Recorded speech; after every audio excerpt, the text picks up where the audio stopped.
getting these things in here. And I've been slammed with shit, with Yeah. I mean with this podcast stuff, sometimes it's getting out of control with some of this like I have people like I had like all these children's authors and shit reaching out to me. I'm like, okay, I'm not doing children's authors anymore. Like Yeah. because it's too Yeah. much and they're too bad and they don't really it's not quite the same. Like they don't quite care about the stuff that, serious writers really. Sure. Yeah. Uh, I get a lot of emails from like random yeah. publicists and stuff. And Yeah. I mean, I get it. Like I know what they're trying to do and it's no, I get it, but I'm my thing is after, especially at I've been doing this now like 5 or 6 years, podcasting stuff, and it's just like if I don't already kind of know you, then we're not gonna do it. Like from Twitter or something else, just no. There's enough Yeah. people I know. I'm sort of in my network at this point. I don't need random people. I say that until like a big author hits me up at Right. some point. Then, you know. But Yeah. yeah.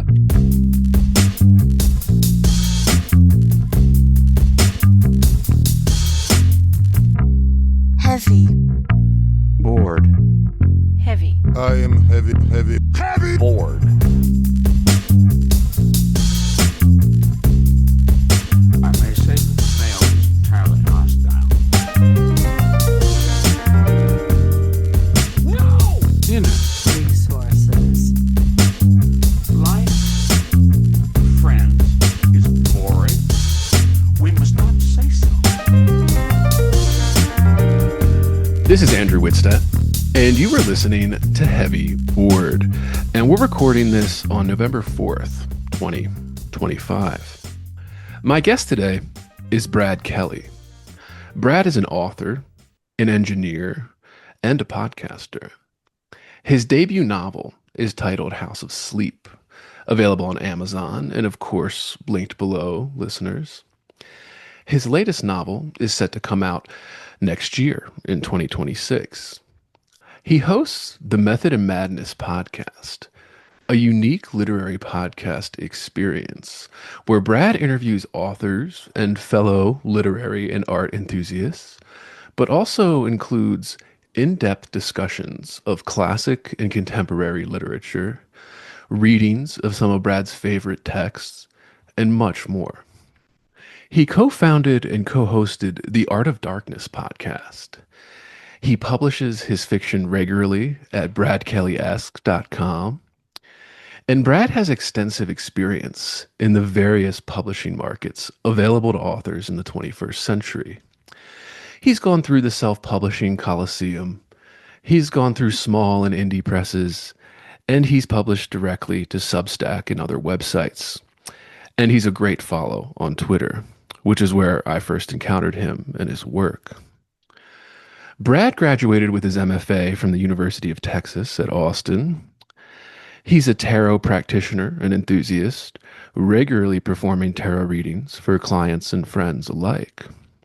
But more importantly, listeners, Brad is an upstanding member of the literary community. And I mean that in the fullest sense of the phrase. Brad promotes and encourages writers regularly, many of them underpraised and underpromoted. He's built several niche communities for writers and art enthusiasts, and he's incredibly generous with his time and platforms. That is all to say, listeners, that I admire Brad for his passion, his commitment, his relentless work ethic, and I'm proud to call myself, dare I say, a peer of his in this current state of the literary world. Brad Kelly, thank you so much for coming on Heavy Board. Thank you, man. That was great. That's the best intro I've ever had. So I appreciate that. Yeah, I'll try not to let it go to my head. No, yeah, I meant it. Yeah, I did. I think it's something that isn't talked about now either, in terms of the kind of, you hear it when you're in MFAs and all of that, but the literary citizen, right? Or Mm. literary community, this type of thing. And I'm just like, the person when I think of that, I'm like the person who I see every day doing it, I was like, it's Brad. Oh, thanks, man. doing Yeah. it. Yeah, for sure, dude. And it's as you know, it's a labor of love here. Yeah, there's not a lot of reward for being a good literary citizen, and Yeah. Yeah, that's true. It's just you see I guess part of the thing is like I try to do the thing that people have helped me out along the way a lot. right. And I'm very much like a pay it forward kind of person. So it's sort of like, when somebody does something for you and there's nothing you can do for them, uh, then you got to try to do that for somebody else. That's kind of the way I see things. So yeah, Yeah, yeah. So absolutely, man. Absolutely. And I said, yeah, we're happy to have you on here. It's overdue, really, man. Overdue. I've been meaning to yeah. have Brad on for many times, listeners. And we have a companion podcast. There's episodes with me and Brad on Art of Hmm. Darkness, on Method and Madness. So go Hmm. listen to those listeners. They'll be linked below as well. But Brad, the first question, as always, you have to deal with the heavy board treatment. It's always, Okay. what was your childhood like? Where did you grow up? What did your parents Yeah. do? How did these early years form Brad Kelly? Sure. Yeah. I mean, I grew up in the far northern suburbs of Detroit, sort of the edge of the suburbs. The people who are familiar with 8 Mile Road the Eminem movie, I grew up on 23 Mile Road, and 24 Mile Road was dirt when I grew up. So right there at the very, very far edge of what you could consider the Detroit metropolitan area. And so, it's very working class kind of town, sort of lower middle class up to upper middle to lower middle class to middle class, I would say. Uh, and My dad was my parents grew up way up in the thumb. I was just telling this story to somebody the other day that I'm technically baloney royalty. And what that means is my parents are from a town that is known as the bologna capital and has an annual bologna festival. My, I think it's my mom's like great grand uncle or something started the whole bologna thing in this little town up in the thumb of Michigan. And she was the bologna queen her senior year of high school. So I'm bologna royalty, which, there's not a lot of cachet to that, but uh, and so they grew up sort of fairly rural community. My dad grew up working on the farm, got drafted into Vietnam, had a combat role in Vietnam, came home and started working for Chrysler factories, worked for Chrysler until his retirement. Uh, and it wasn't a very literary environment, I must say. There wasn't a ton of books. My mother read children's books and stuff to us. It wasn't sort of frowned upon necessarily, but when I started to get, I started reading adult books when I was in like third grade or something like that. You move from, I jumped right from like Bernstein Bears to like Michael Crichton and Stephen King, kind of, and I didn't stop anywhere in between, really. And That was kind of odd and unusual. And My obsession with all things literary didn't make a whole lot of sense. But I had a couple teachers along the way who, I guess, they at least saw that I could form a sentence. I could write a coherent sentence. And so were very encouraging and would occasionally sort of make suggestions or slip me things to read and that sort of stuff. And I actually had a teacher in high school who was very encouraging in a specific way. So he's my English teacher, and I want to say 10th grade. And he was a amateur bodybuilder. He did bodybuilding competitions. And he was a fisherman. And the thing that was good about that is like, if you're in the American public education system, all your English teachers are going to be women, and there's nothing wrong with that. But then when you get this jacked, hyper masculine dude who's also thinks books and novels are important, for somebody like me, it was like, oh, okay. So like I don't have to, in my sort of pubescent forming mind, I didn't have to like yeah, it could be you didn't have to it wasn't emasculating to be reading a novel in any way. Right. It was like, and that was actually in hindsight, I didn't realize it at the time, but in hindsight, that was actually, I think, kind of gave me license on some level to kind of go as into it as I wanted to. Um, so yeah, it was childhood, a little difficult. There was sort of unresolved PTSD swimming around my house. As I mentioned, my dad was, a Vietnam veteran, and had its that made itself known for sure. But kind of got out of the house without too much trouble and trauma, I suppose. Uh, had a pretty intense rebellious phase for sure. Had some legal trouble when I was a teenager more than once. Uh, and yeah, yeah. Got out of there, went to college, and then went to college in downtown Detroit, or Midtown Detroit, I guess more properly speaking, and then left Michigan and swore I was never coming back. And of course, I did come back, but it took a while. Yeah, for sure. When you growing up there, like outside of Detroit, were you said your dad literally worked for Chrysler. Like, did you get to see like basically like the peak of the U.S. auto industry and then the decline, especially in that city? I mean, you got to like live through. Yeah, for sure, for That's pretty sure. Y- intense. Yeah. Yeah, there was always like this looming thing that he might get laid off. Right. And it just sort of never happened for him. He kind Hmm. of danced between the raindrops, I guess. But yeah, like that definitely was a kind of a specter. You kind of knew that, you know, if the auto industry goes even way up where we were. I mean, I don't even know if most of, a lot of my friends were also their dads worked in Right. the auto industry in one capacity or another, and so you could feel that kind of holding the whole community together for sure. So yeah, yeah, and watching Detroit, the city of Detroit, sort of transmogrify over time too. I mean, it was always kind of scary, at least during my lived memory, because I was born in the '80s, and that's when crack cocaine was at its absolute height. So it was a scary place, and it still is. But there's a sort of a rejuvenated downtown core now, at least that people can take pictures of and say, "Isn't this place great?" Um, Gentrification. Yeah, is that happening? yeah, yeah. Well, it's interesting in Detroit, gentrification is like, I don't know how I feel about it, but in Detroit, it's like, um, the places that get gentrified are like three-quarters abandoned. So is Right. that gentrification when it's Right. like a wasteland? It's not quite the same necessarily. It's like, yeah, these places were dying. And, at some point in the 2000s, a bunch of trust fund kids started moving in. But, yeah, The American dream. Yeah, yeah. so great childhood. I mean, the question off of that too, I always ask this, and you and I have talked about this before in terms Mhm. of like the millennial childhoods, like even with things that are like, yeah, dad having issues with PTSD and kind of always on the kind of looming layoff thing, you still have this kind of suburban, as a kid, Oh, you don't yeah. notice that stuff and you're just kind of Right. going to school and all of that. And I want to talk to you Yeah. about bodybuilding and all that as well. So I know Okay. Sure. Yeah. an enthusiast, let's Get after say, it. of that. Yeah. I get Yeah, after yeah, it a little bit. yeah, Yeah. yeah, yeah. So we'll get into that too. But the Yeah. next question is always, when did reading and writing come into your life? You said it was kind of high school, you kind of, at least It, seriously, or yeah, yeah. anything. Yeah.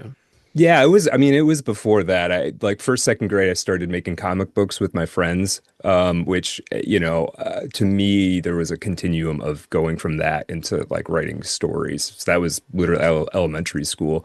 And I remember my mother was a sort of an admin assistant for the local natural gas company. And so I remember at one point, I must have been second grade.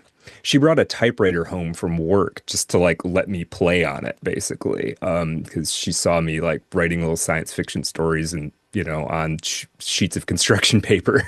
And so I remember that and banging away on it and trying to figure it out. And at some point, like fourth or fifth grade, we got a computer in the house, and I realized that I needed to learn how to type. Like that was really important. And I played Mavis Beacon and all of that stuff. So it came in pretty early, but because it wasn't like a literary household, and I didn't really have much beyond like the sort of standard educational what's sort of presented to you, you kind of just reach out to like whatever you can and grab onto like whatever you can. I remember reading Huckleberry Finn in some kind of, it was an unabridged edition, but it was definitely like marketed to children, just like based on Right. the size of it and the cover and all of that. I remember reading that and being amazed by it. And yeah, and then just like gradually finding other stuff. And then probably when I was around, probably like my biggest thing, I have an older brother. He's like 4 to 5 years older than me.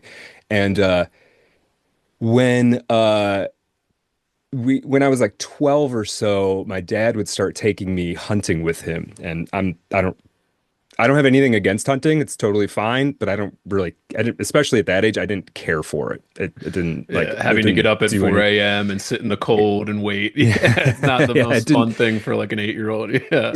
Right. It didn't do anything for me. And so I would smuggle and how we hunted was my dad had there was some I don't know, it was like 40 acres. It was the back of a farming lot that was sort of in the family. And we would drive up there. It was like an hour, 45 minutes from home. We would go up there and hunt. And we had these two like permanent tree stands that had been there for who knows how long. And my dad would go sit in one and I would go sit in another one. And so I'd be just by myself in the woods and I would smuggle a book all the time. And I started taking the books that my brother was getting assigned at school. So like, and it was the standard fare of 1984 and Right. Brave New World and Scarlet Letter and whatever, the standard stuff that you get assigned in high school. And I would take those and read them in the tree stand. And it's, you get a good like 2, 3 hours straight reading. There's really nothing else to do. And I just ignore the deer walking by me. And um, uh, and then when I got to high school, I had already read all of it, which was interesting. So I went to the same school he did, the same teachers he had. Every book they assigned, I'd read it a couple years before. And at that point, I kind of felt like I got permission from some of the teachers, sort of, to just, not read it or read something else. And then I started kind of expanding my horizons, and I would just go to the literature section in the local bookstore, and I would just get a book that was I'd heard the name of the author before, and I might not know anything about it. So, yeah, so that was kind of how that all worked for me.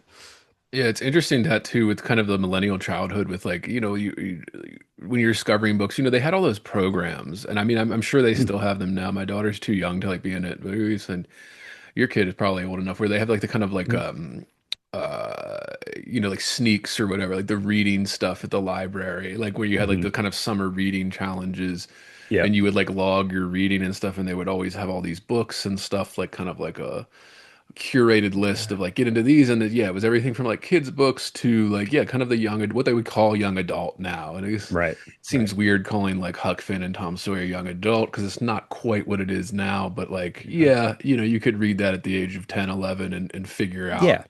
and really Yeah, get something out of it. a reasonably literate kid can figure out Huck Finn in like sixth grade for sure. Yeah. Yeah. And Yeah. be moved by it, not just the Hmm. adventure, but be moved by the relationships and all of that. Yeah, like Right. all of that stuff. So that's fantastic. You say that, listeners, it coming in at a young age, as most writers have, they kind of it finds you no matter what. If you're Yeah. interested, whether you have, parents that are shoving it down your throat, or you're just like wandering around a library because you're curious. I mean, it's just interesting how that plays out. You always find it. And going off Yeah, that, Brad, then absolutely. the next question is always, what were some of the first writers you were enamored with, or, your go-to inspirations, idols in the world Yeah. of letters? What would you say? I know, and anything goes, anything goes for Right. this. Yeah, probably the biggest like early on, the biggest was Stephen King. I started reading Stephen King like third or fourth grade. And I was super into comic books before that, but like I never it somehow this may sound weird, but as at that age, it somehow never registered to me that somebody was writing these comic books and that it was Right. like it might be like a specific guy that had a vision, It was just kind of like a thing that showed up. But somehow I got into reading Stephen King, and like then it sort of registered to me like oh, this is a person who sits down and they do the thing, and so that one was big because, and I probably modeled like some really really early short stories off of stuff that I'd read in Stephen King. And then the next big one for me was Jack Kerouac. who I will always sort of love and respect on one level because of that, because it sort of got me into it. But I also like kind of see from a writing standpoint that there really isn't that much interesting in it to me anymore. Um, Right. but it meant a lot to me at like 14, 15. Jack Kerouac meant a ton to me. And then probably like the other, if there's like a making sort of a triangle here, is Franz Kafka. I don't know why, but at some point I realized I needed to read Franz Kafka and was just it totally it totally changed what I thought you could even like do with the art form. It totally made it opened like up a whole new corridor of like yeah, I mean, people, it's, everybody knows Franz Kafka's work at this point, but really rang a bell for me and made a ton of sense. And then that just opened up all kinds of stuff. And it was like, oh, wait, this guy's been dead for whatever, 100 years or 75 years or whatever. Like, oh, there's a whole library of stuff that's, in my perspective, is ancient, that's interesting and is a place that you can go and find some inspiration and find cool stuff. So, yeah, I would say early on it was those three were sort of my idea of what a writer is. Yeah, absolutely. Do you any particular ones by Stephen King or anything that you remember that were like, oh wow? Yeah, I remember the first one I ever read in third grade was Misery. Yeah. And I, my parents, interestingly, here was an interesting thing about having parents who were not particularly literary and didn't read a lot. They didn't seem to grok that books could be very much for adults. Like, you know what I mean? Like, I think in their head it was like, well, if he understands it, I guess that's good, you know? Yeah. But, meanwhile, I don't know that children should necessarily be reading Misery at whatever, 8 years old. It's a lot of pretty heavy, violent imagery for sure. So yeah, I would say Misery and then the first three books in the Dark Tower series and The Stand. Yeah, I Yeah. think I read The Stand in elementary school and was totally blown away by it. So yeah, I would say those three. Yeah, absolutely. Because I mean, King is so important. And I mean, listeners hear me talk about it all the time too. Is like he Mm, doesn't get because he writes genre stuff, whatever, but not always. But because of that, he mm, doesn't quite get his day in court with mm. grappling with how much he influenced the literary side of things. People don't like to admit how much he's influenced the literary side of things Yeah. specifically. Of course, he influenced the genre side, and there's millions of writers trying to write like him and his style and all of that, like he would Mm, do. And honestly, sometimes like the reason I stress this, and you know this, Brad, I mean, like, because when you're reading through some of that stuff, you'll come across the sentence or something in a Stephen King novel where you're just like, that's a beautiful little phrase. Like that's a yeah, beautiful, like the guy's a writer, he despite him is. Yeah. choosing to do this, the Yeah. horror stuff. I Yeah. mean, he's a great storyteller. The Right. stories, Yeah. he's got all the mechanics are down. Like you could do a lot worse than to start with him. Right. Yeah. Yeah. Yeah. Yeah. And the way the backstory, he's really good at that, at kind of taking the little kernel and weaving it through a whole novel and coming back at the end. That is craft out the ass, man. Hmm. Like Absolutely. that Absolutely. is literary Yeah. craft. Kara, what were the big ones on the road, stuff like that Yeah, when you're like a teenager? on the road was big for sure. Dharma Bums was Oh also yeah. big for me. Those are probably also a little bit more influential on like how I lived my life to a certain extent, Oh yeah. especially maybe, like Stephen King doesn't really give you much in that regard, but like On the Road was very much like uh gave me a taste of like what it might be to be bohemian in some sense. And yeah, I lived pretty bohemian. I took a fairly bohemian approach for quite a even still, but in those days much more like uh I would play around with like hitchhiking around my little town, stuff like Yeah. that. It seems kind of silly in hindsight, but I was trying to figure something out. And yeah, the idea, the sort of freewheeling idea, there's a sort of different kind of America that Kerouac is was getting at, and to me, it had like a lot of redeeming qualities. I mean, there was something about restoring or keeping alive like some kind of ribald, freewheeling American lifestyle despite the encroaching modernization of everything. So yeah, probably the two biggest ones for me were probably On the Road and Dharma Bums for sure. Yeah. But And you I haven't read them in 30 years, like, 20 right. some years, I don't even know what they're like. I don't even know what they're like anymore, I don't know what I would think if I cracked one open now.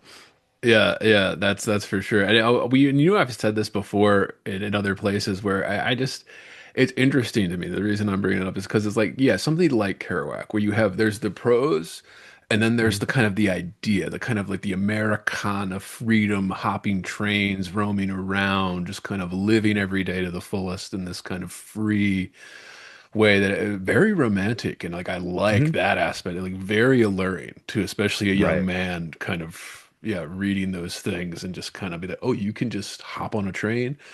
And Right. then like yeah, I had a friend in college who would just do that. And back Mhm. when I was in college, I mean, like there weren't like trains like there were in Kerouac's day. They were all just, cargo carrier trains. What are they like, CTX or something? What was the name? Right. The big Right. carriers that go through the cities. So this train that would go through Baltimore, the last one that only still goes is just like a cargo train that comes through, Mhm. every couple of days or whatever. And he would just hop on it and like ride it up to Philly or something and just Yeah. like hop off. And I was always too scared to do it, but I would always just be Yeah. like, that's like what the Kerouac thing is. It's just like, let's just hop Right. the train, bro. Let's Go to go. Philly for Let's just free. go. Yeah. Yeah. Just Yeah. just go. Don't worry about where you're staying don't worry about where you're staying tonight, whatever. You'll figure it out. It'll all kind of work out. And there was a certain kind of masculinity to that stuff too. Yeah. It was sort of different than the Hemingway masculinity maybe, but there was something about that where it was like, I mean, yeah, just take a chance. What are you gonna like, you'll be all right. It was almost the Um, sensitive young man kind of way. Like he was like Kerouac was like a sensitive young man, but also a rebel. It's weird how those are tied together in a way. mhm. Like the kind of like, Yeah. yeah, love of art and then this love of kind of rebellious freedom. This, I don't know, it's very alluring, very Right. important. Yeah. So that, Hmm. yeah, just crazy, crazy how that. And I wanted to ask, what got you into going off of all of that? What got you into tarot and the kind of the occult thing? How did you get started on that? Yeah, I mean that's a cool question. So, when I was getting my MFA, I I went on a date with this girl who gave me a tarot reading, and I didn't think much of it at the time. I was probably starting to come out of my like Richard Dawkins atheist phase at that point. Yeah, But yeah, when she gave me a tarot reading, it was mostly like I'm on a date, like and she reads tarot. This is cool, whatever. I didn't think much of it. And then she gave me a tarot reading, and I was I was surprised by how well it worked. And I didn't really know what to make of that. The fact that it seemed to like kind of be right on, and I just met this person, and it made a lot of sense to me. And even though there is an element of it that's like, when you read like when you like if you like an astrology, and I'm not disparaging astrology necessarily, but like you can go into reading the descriptions of any one of the things and be like, that's me. And then the one you actually are always jumps out at you more, and it's because your brain's applying yourself to it, right? So even accounting for that sort of phenomena, I was still like, man, this is not only like did it seem to work, like this is actually interesting to me as a system. Like how she knew all these cards meant, and she was tying it all together. And then it took me a few years before I decided that I was gonna like take do anything about it myself, that I might just like try to learn it myself. And then I bought a deck probably 2013 or 2014. And then I just got obsessed with it. I would spend like a half an hour to an hour every day processing card meanings, at first pulling a card out and then looking up the meaning and then reading books on it. And eventually, I probably did that for about 9 months to a year before I started trying to do readings for other people. And yeah, and I just ended up loving it. I mean, I love the system in it. I love the imagery and symbolism of it. I love the literature and sort of philosophy around it. I love it as this like open receptacle that allows other religious systems to sort of like it doesn't necessarily contradict anything. A lot of you'll be on the internet and you'll see a lot of like people, a lot of the sort of stalwart Christians that you find on Twitter will sort of disparage it as like this evil witchcraft. And it's like some of the most important books for me about tarot were written by people who were maybe slightly heretical, but were effectively Christians. And so it like when I see that, I'm always like, well, you don't actually know what the tarot is. It doesn't really contradict anything Yeah. necessarily in any particular religion, and it's open enough that I mean you could come into it with sort of Hindu ideas. It's got Jewish elements to it. It's kind of all over the map, and it doesn't necessarily contradict or refute any particular religious claim. It's a very open system, and I like quite a lot. And then I I found it don't know. as you go No, ahead. please. Yeah. No, I mean, I just I don't know anything about it. How old is that kind of system, like the tarot system or anything like Yes. that? Yeah, so the cards, I mean, there's and I will talk about it, but if anybody is really interested, I do on my Method and Madness channel, I have a history of the tarot. It's a pretty deep dive. It's about 45 minutes or 50 minutes long, kind of where it started and all that. I mean, the roots of it go back to like I think like 200 AD, 400 AD in the Mamluk dynasty. There's stuff that came out of Egypt, and there's also some stuff from Chinese card systems. But Right. you really start to see the first beginning of what we would start to recognize as the tarot in right basically at the end of the Black Plague. And it was effectively just a card game at that point. But it seems as though, along with the sort of evolution of it as a card game, there was a sort of underground, somewhat undocumented use of it for divination practices, sort of evolving along with it, until you get into pretty deep into the 18th century, and then there's a kind of an occultist, one of many occultist revivals. They really glom onto it and start applying Kabbalistic ideas and sort of esoteric Christian ideas to it, and the decks themselves begin to evolve to kind of adapt to that. But yeah, it's been around. Recognizable tarot has been around, for 600 years or something like that. So it's Yeah. it's old. You Yeah. mentioned something in there where I'm curious now. I didn't plan to ask you this, but the kind of with the kind of occult revivals, right? Like kind of Mhm. are we living through an occult revival right now, would Oh you yeah. say? Yeah. Yeah, 100%. Yeah. And part of it is you can see it online. It's taking a slightly different shape than probably previous ones have, but like the there's a bunch of it has a bunch of new sort of constituent parts that previous occult revivals didn't have. Like and these range from like 4chan meme magic Right, like yeah. stuff, which isn't really my bailiwick. Like I don't know that much about it, to be honest. So from that to various varieties of like New Age slash Wicca slash paganism, but yeah, I mean, it's easier to find somebody to read your tarot now than it probably ever has been in history, and so that's definitely happening. People disparage astrology or whatever, but I bet 50% of people or more give astrology some level of credence, right? Ranging from full on belief to there's something to it. I definitely think there is, and I think part of the reason for that is people have the feeling that I think there's a so the internet has done something weird, and I think something that very few people predicted, and that is that we thought that we would get all of this information at our fingertips and that we would know everything. And it turns out that instead we just built a even more confusing informational labyrinth than before the internet.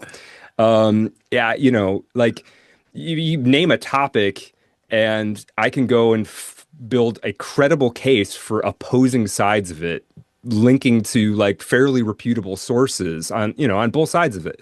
And so I think when you get that kind of thing, it seems to me that people start looking for like the quote unquote hidden answers.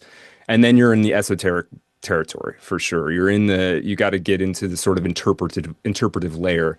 And I think that's a big part of something like an occult revival. A lot of people I know think that that's scary or bad. I personally don't. Just like anything, you can get into some bad territory with it. But I think it's I I mean I have like a mystic.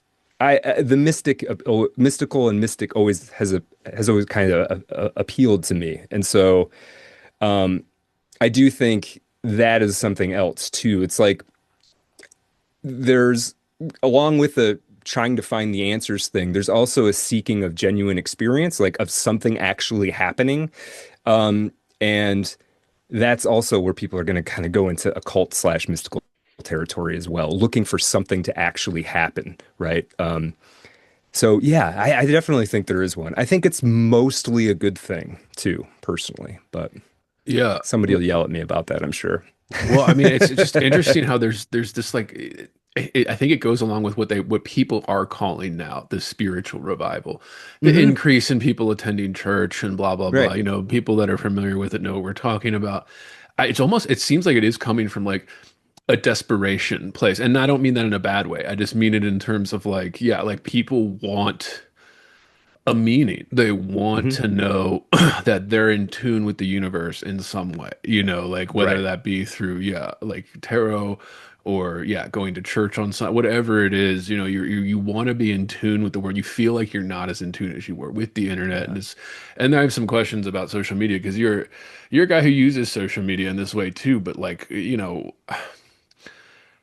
I wanted to ask because of that, because I mean, we always talk about this, you know, in terms of like its role in a writer's life and career, its place in terms of marketing, and you know, like how do you use it as a writer and all of that? Like, 'cause it's a question that is looming all over all of this, and like you can have the best book in the world if you're not marketing it, if you're not posting about it, if you're not making, you know, TikTok info things about it, Right. nobody knows it exists. So there is this Yes. kind of conundrum. And I mean, you know, we interview authors on this podcast all the time from all different levels, and a lot of them are hesitant. Even the big ones, like, you know, that like we've had on are just like, you know, it's not worth it because, and of course, they have kind of a marketing team through a main press or something, and they're grandfathered in.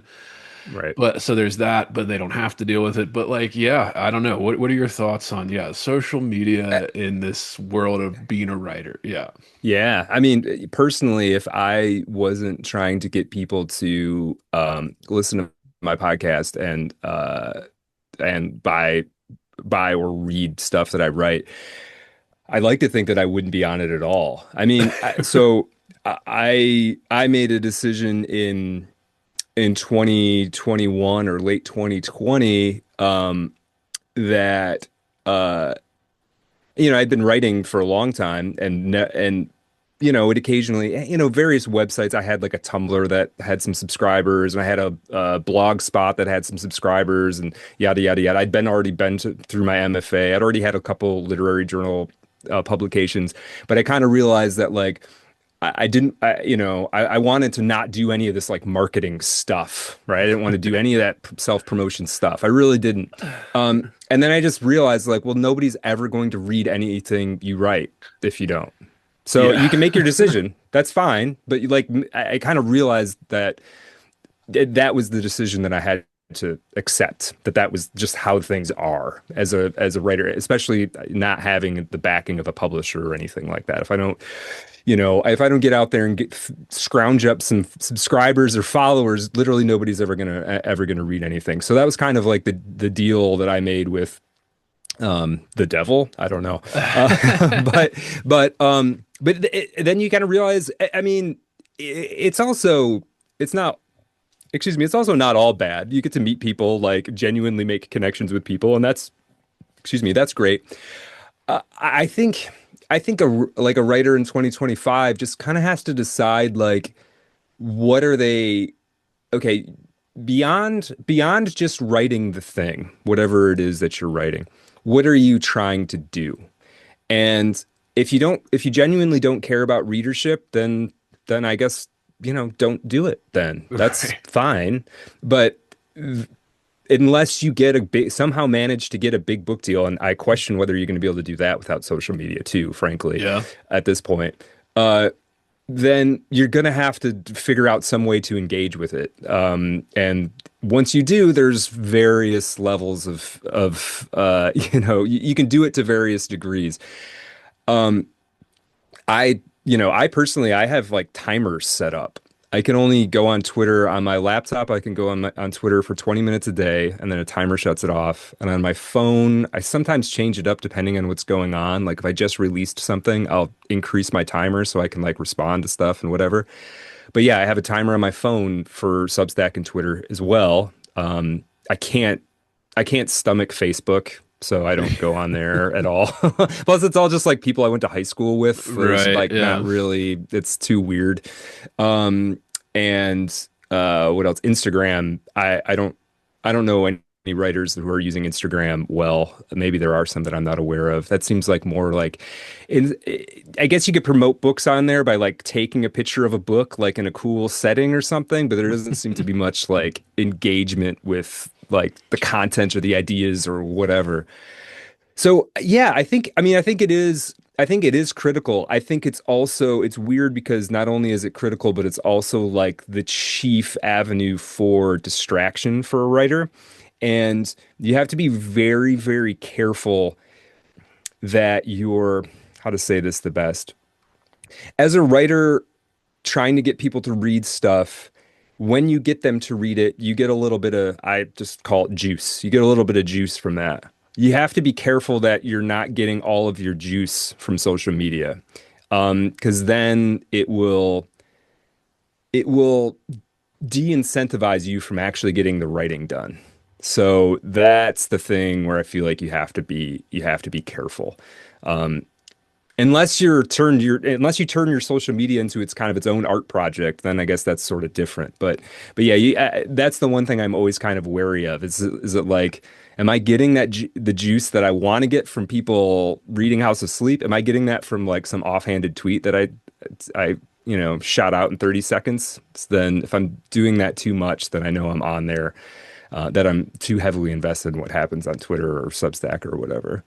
Yeah, I mean, you're 100% right on that. And you can see it happen with certain ones. Like he's not a literary writer, but I'm a fan of the journalist Wesley Yang, Hmm. and he's a great Twitter follow as well. He hasn't really been writing much apart from like long kind of Twitter posts and stuff like that. And I Yeah. mean, they're good. He's still doing the kind of journalistic stuff, but you Yeah. see it almost like his whole, and then partly because his whole kind of career as an independent journalist is kind of possible because of his following on these kind of platforms and stuff. And then Substack and thing, but he hasn't even really been writing long Substacks or anything like that. He's Really. just been Yeah. doing posts, and I'm just kind of like, yeah, you can kind of see it happen to even people that are intelligent, careful, want to do a good job, want to do good writing, et cetera, et cetera. And all of a sudden, the social media posts can start overtaking that too. Yeah. I mean, it's just crazy how that happens. So I think the way you put it is perfect. Yeah, it is this kind of dance you have to do. And that can be pretty, I mean, that can be pretty stressful. I mean, that can be pretty Mhm. like, what the hell am I doing here? How much time am I spending? I think about it with this podcast often too. How much time do I want to spend on this if it's taking away from other things and Right. stuff? And it's a literary podcast, so it's a small listenership anyway. And then it's just kind of like, yeah, what are you doing? And it's like, well, what else would I be doing? I guess Right. just Right. might as well do it. Yeah. And I mean, there are a couple going off of that. I wanted to ask you about which is becoming a social media stuff about Substack.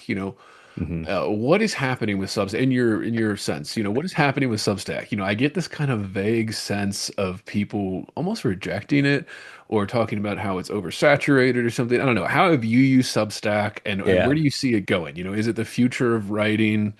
And all that. Because I mean, even just this trajectory when it first came out here, you had Roxane Gay in the pages of the New York, Washington Post, calling it a hub for fascism. And then within 6 to 8 months, she had her own Substack and was, Right. Of and course. it just, of Of course, course. I mean, people, listeners to this know I always don't miss a chance to call out Roxane Gay as a professional liar. But Mhm. yeah, I don't know. Where do you see Substack? Where do you see it going? How do you use it? What is happening with this kind of? Is it just because everybody's doing it now? I mean, what were you seeing? How are you? Yeah. Yeah. I mean, I have gotten more active on Substack. I sometimes am a little so there's always this sort of turnover in terms of like what's like the hot thing, the place where a writer needs to be. And like I said, I had these other like I was in, I had a blog spot and then nobody goes on there anymore. And that's fine. But Right, like, right. you start cultivating like a little audience and then all the energy switches someplace else. And I feel like I worked kind of hard to build up a Twitter following. Right. And then at some point this year I was like, wait, I'm supposed to be on Substack actually. And then you go over there and you're like, all right, I don't have any subscribers. I'm starting from scratch again, which is frustrating. Um, but in terms of like what's happening there, there's cool stuff happening there for sure, and there's some good writers that are happening there. The algorithm is really weird. Um, I don't trust any of the statistics that they have. I don't trust any of their analytics. I think that there's this weird, people are sort of fascinated with like the rising chart, the number, the rise. I don't think that Right. number actually means anything at all. And I can tell you why, because I showed up on there one time and it was literally during a lull in every other data point in my analytics. So like, what does that mean? Right. How am I in a rising chart when I'm literally it's like the worst week behind the scenes, it's the worst week for my Substack since I started. Like, it doesn't make any sense. So I don't trust any of the analytics. I don't know what they're trying to tell you with the analytics. If it's some means of like incentivizing, de-incentivizing stuff, I'm not sure. Um, there's the algorithm is also really weird. Like, it's not very good at feeding me stuff that I want to see. Yeah. Um, it and and then also there's every social media platform sort of develops its own kind of lexicon and grammar and like collective perspective. And I've just realized in the last few weeks that the notes timeline is annoying on Yeah. Substack. Like I do not like it. And I get a higher proportion of like just rude, insipid replies to stuff than I get on Twitter. Just like stuff where it's just like people coming out of the blue to say really odd things for like based on not, and that seems to be actually I know Twitter is always thought of as this sort of cesspool, but I get actually more of it on Substack of just like random people like responding to you with super condescending remarks that have nothing to do with it's weird. So I'm trying to figure all that. I'm trying to kind of wade through that stuff a little bit and try to understand what's going on there. I think um this will probably be this maybe I'm alone here. I don't read long posts on Substack. Right. I just don't. Like every once in a while I will, maybe. But I just don't. I'm sure there's great stuff on there. I just can't. I sort of. I don't know. So I don't know what's happening there. I think probably a writer probably needs to be on there to some degree, but I think maybe be careful, especially as a fiction writer, be careful thinking that developing a subscriber base there necessarily translates to anything Yeah. beyond uh, uh, you know what percentages of your subscribers are actually going to read your thing, I think is actually pretty low. Right. um so you just have to kind of recognize that that's the thing. um I yeah. think you're right about it. I mean, in terms of that notes timeline, what you had a great tweet about it where you're talking about getting the ick from the timeline of Hmm. of notes, and it was I almost replied to it. I didn't think I was like, oh, I'll talk to him about this when he comes on. I was like, well, Yeah.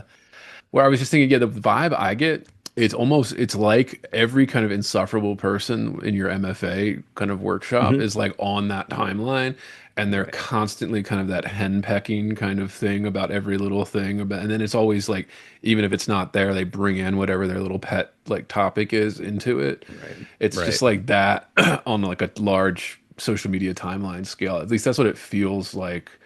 And Yeah. there's a lot of those posts where people are like, I wrote 1,000 words today, blah blah blah, Right. and then it gets for some reason it has like 5,000 likes or something. I'm like, okay, Yeah. so Well, that's an there's average day to most people that are in right. this game, man. I mean, like, what are Yeah. you?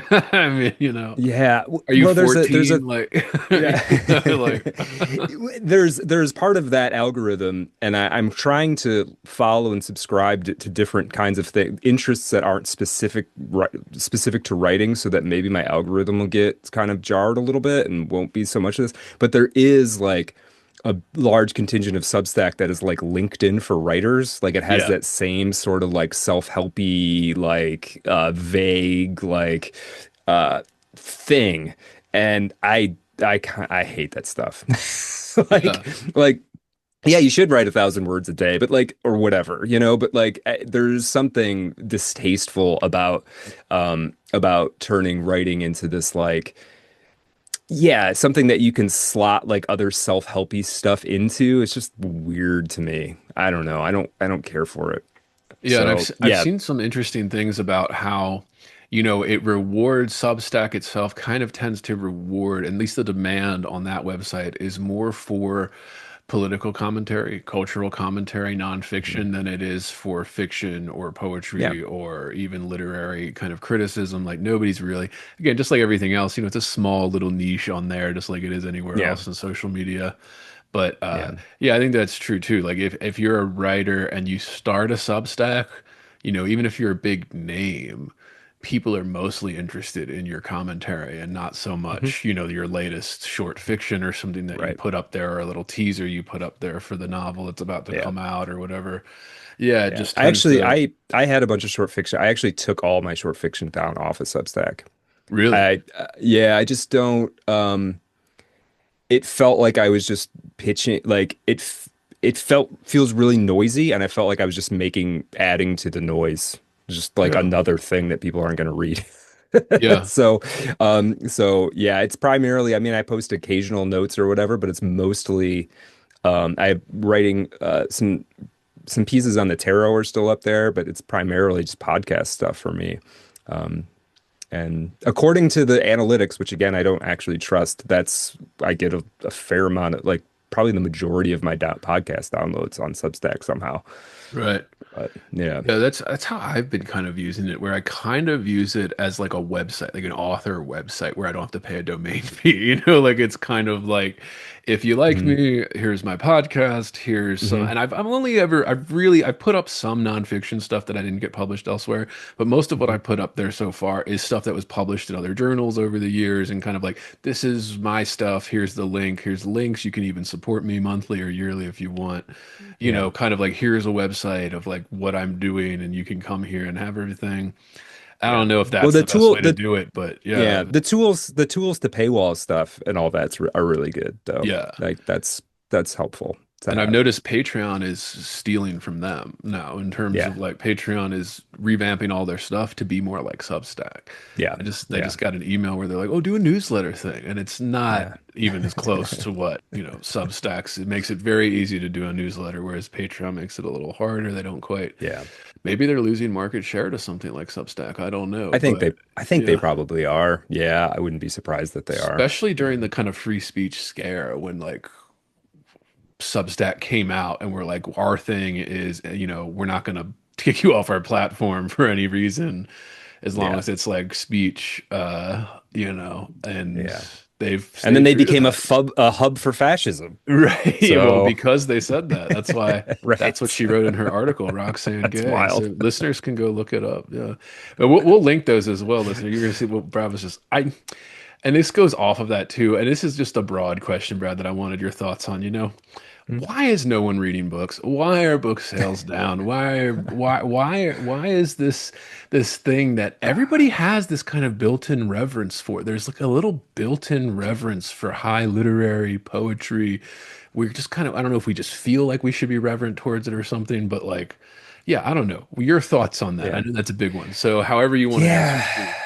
I think there's a lot of competing sort of forces. I mean, there is, well, like a subset of this question is the why aren't men reading question, Right. right? Which Yeah. is been sort of done to death, and uh there are interesting there are interesting points to be made between like they're not marketing, no, like very little new fiction is being marketed to men. It's either sort of so the kind of the options for men are sort of like genre slop or classics basically. And there's some truth to that.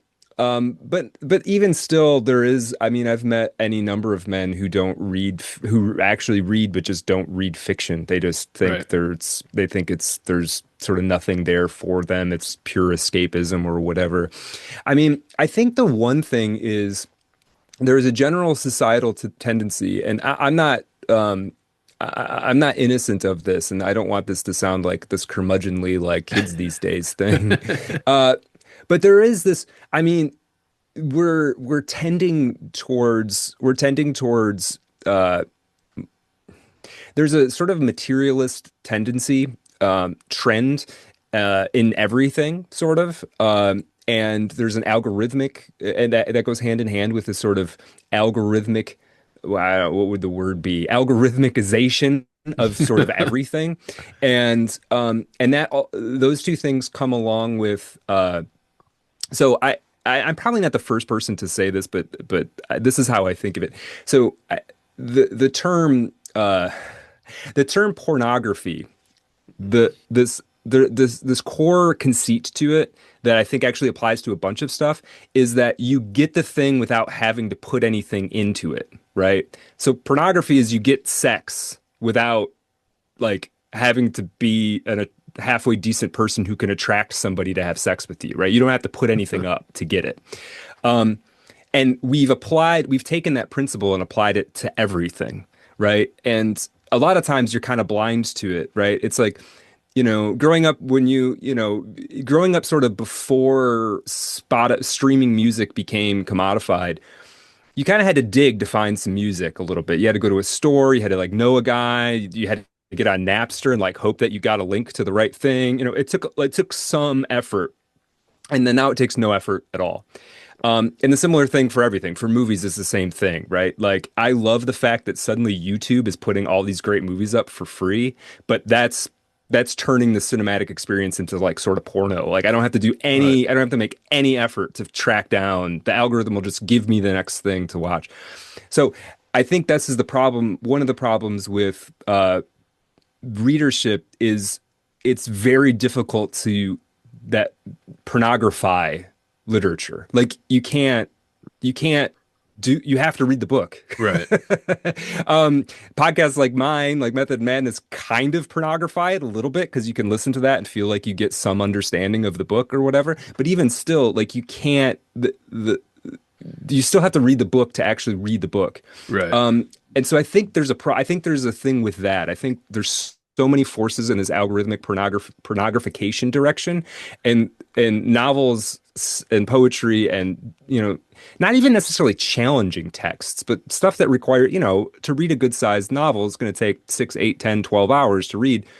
They stand askance that entire trend. And so it's sort of every year fits less and less into the cultural milieu of things. That's kind of what I think the overall reason is for. And you could say that like in an easier way, there's too many distractions or whatever, but it's not quite just the distractions. It's the sort of the nature of the distractions. They don't ask anything of you. You don't have to put anything up to engage in them. Whereas to read a good novel, you have to put something up. Fundamentally, it's just your time, but it's actual time. Yeah, and the Yeah. requirements of imagination as well, right? Like the way that Hmm. like you don't have to imagine what's like when you're watching a movie, it's all there for you. But It's like all when you're there. reading a novel, you're imagining the voices, the accents, you're imagining the scenes and stuff, and it requires more work, more mental capacity even. Yeah. Hmm. Yeah. There's just interesting how I mean, it's a question that nobody really has an answer to, where we're kind of like, what is going on? Why are the sales so low? Why does the industry feel like it's kind of falling apart, like in this weird way? I Yeah. don't know, because you even see like some of the biggest literary figures right now, and the example that comes right to my head is, Tessa Moshfegh or somebody. She's writing on Substack, Yep. like I mean, I'm sure she's gotten some nice book deals, and they made a movie out of her one book, so she probably got a nice check for that. but I'm sure she's still, scraping together a living as a writer in that, Right. it's just so even somebody at that level is still struggling with the realities of it. Of course, not as much as, some of us out there, but yeah, Right. I don't know. It Right. just and then there was that viral article that I actually covered on the show with the, no one reads books, which was Right. about the numbers that came out of the antitrust case between Penguin and Random House, or Penguin Random House and Simon and Schuster, uh, Yeah. trying to merge Yeah. that got shut down. And it just is the sales and stuff. Like, I don't know. Yeah, there's a bunch of different things, and it's just crazy. I But remember reading that article and then yeah, thinking, House of Sleep didn't do too bad, actually. yeah, exactly. Yeah. So I mean, if you're Yeah. selling 200 copies or something, like you're Right. on par with if you got a major Right. book deal. Yeah. Yeah. Yeah. For a Wild. first time author, at least, yeah, we're not talking about the big grandfathered in ones. That's strange too. And there's always been like, tiers to this, right? Like, so Stephen King being a top tier kind of guy made, I think his net worth's like 450 million or something. This guy is Right. rich as hell off of writing his books. Yeah. And then there's tiers of kind of like the elite kind of writers for the New Yorker. And then there's kind of like, the average kind of middle of the road stuff. There's always been tiers, but for some reason now there's like this grandfathered in tier. Whereas, Hmm. like, I know you always talk about McCarthy and stuff on your stuff, you're a big fan, and it's just kind of this like McCarthy is one that people always talk about as if like they're like, oh, McCarthy, McCarthy, and I'm like, yeah, but like there is no effort to find the next McCarthy. McCarthy's like, oh, we already did that, so now we're like Right. kind of grandfather him in. Even the next Stephen King, like, I don't even think there's a lot of effort to find like the next Stephen King or somebody who's going to No. make his agent, his publisher, his manager, everybody a lot of money if Yeah. cranking out these very compelling page turners. And Yeah. nobody, it seems like I don't know if and Brandon Sanderson or somebody. I mean, I don't know. You see these figures, the Colleen Hoovers, the people that have made it through this kind of internet posting, self-publishing and then doing TikToks and this kind of, I don't know. I mean, I mean, again, I don't think we're going to get an answer. It's just Yeah. fascinating how this works. I mean, I don't know what's I, going on. Yeah. yeah. I mean, the publishing industry, as far as I can tell, doesn't know what it's doing. It doesn't seem to have, like, it seems to have lost the pulse entirely of and I don't know. I don't know I don't know what's going on in those offices exactly well enough to like understand how that loss happened. Right. I think it's really easy and probably not altogether untrue to couch it in the sort of culture war Right. discourse. I do know that, when you're interfacing with agents uh, who are the gatekeepers of that industry, it's not clear to me that they know what they're doing, or that they're making any effort. Like, you don't see agents trawling Substack looking for like Right. diamonds in the rough. That doesn't happen. They don't know. They don't go looking for it. They just, they have an enormous slush pile.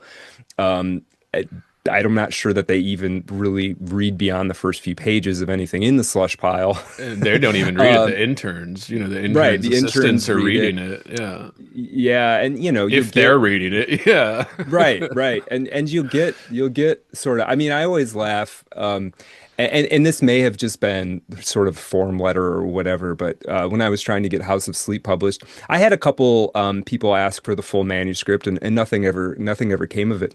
But one agent responded to me that they thought the book was great, but that it needed an edit. And I was like, yeah, that's what a public, like, of course it needs an edit.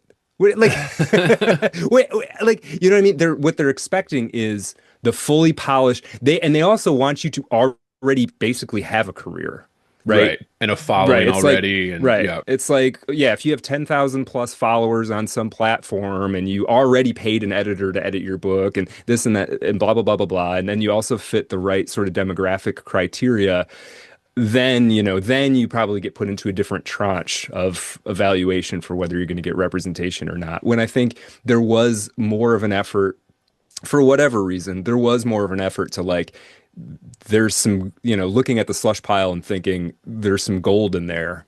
We just have to find it. And now the gold is, oh, that person has 20,000 Twitter followers. And, it Right. isn't the gold. It isn't the gold is an incredible book that people need to see. It's something else that's being measured. And I Do, think, yeah. No, I mean, people deny this, but I mean, I've heard from, the horse's mouth, whereas I haven't been on that committee, but I had friends on the committee, hiring committees. Mm. People are getting jobs based on having a certain number of followers, especially in when you get Yes. to the elite fields like higher ed, New Yep. Yorker, these nice perches to be a writer from. Right. Right. There were, a friend who was on, the hiring committee for, I'm not even going to say the name.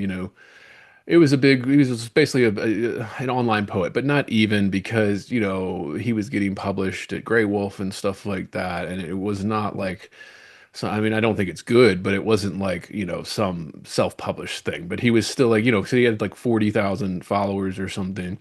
Well, that tipped the scales for them to hire him as Yep. opposed to everybody else, trying to Yep. get hired at that position. And it wasn't even like a super elite, it was like a low res Right. MFA position or something. Right. But, through the grapevine, I've heard that, yeah, that was the deciding factor, and people were Yeah. openly saying so in the thing.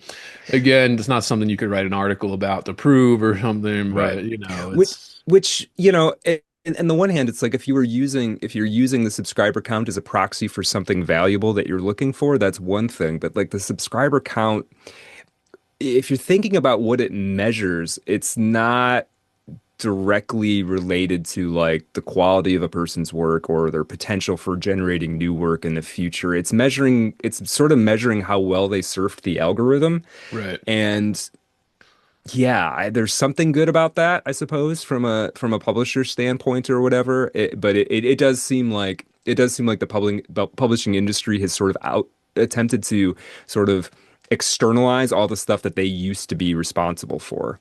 And so at that point, it's almost like if you have the sort of cachet to get that big book deal, you don't need it, Right. and that's what's odd. Yeah. And it's also interesting that like that's become a metric because, like you said, the way the algorithms have changed, the follower count doesn't necessarily mean engagement now. It's No, this it doesn't. weird kind of like you see people with like 1 million followers, they have like 100 likes or something on a post. Right. It's like, huh, you think that that would at least go to like 100,000 different people or something if they had a Right. couple Right. million people following Yeah. them, but it Yeah. doesn't because I guess it's just not getting enough engagement, so the algorithm doesn't boost it or something, even if you have a Right. high follower count. And I wonder that doesn't even necessarily translate to sales, like you were saying. No. Delicious Tacos, who I've been trying to get on the podcast. Tacos, if you're listening, come on the pod. He had a tweet a few years ago. I remember he's saying something like, for every 2,000 impressions you get on Twitter, he's like, it equals maybe one book sale or something. Like it Yeah. is not like, oh, I got 1,000 impressions, so I'm going to sell 100 books. No, it's like you get a No. couple thousand impressions, you sell one. Like, Yes. That sounds more like it to me. so these algorithms aren't even really pushing sales. And they work for certain products. So if you're pushing like a stupid product or something and you do a TikTok and have the kind of marketplace stuff that they let you do on Instagram and TikTok where you can link the product directly in the video and they Right. just click and there it is. That works for things like Shopify if you're selling, handmade sweatshirts, whatever the fuck it is, Right. things you knitted or something. That works.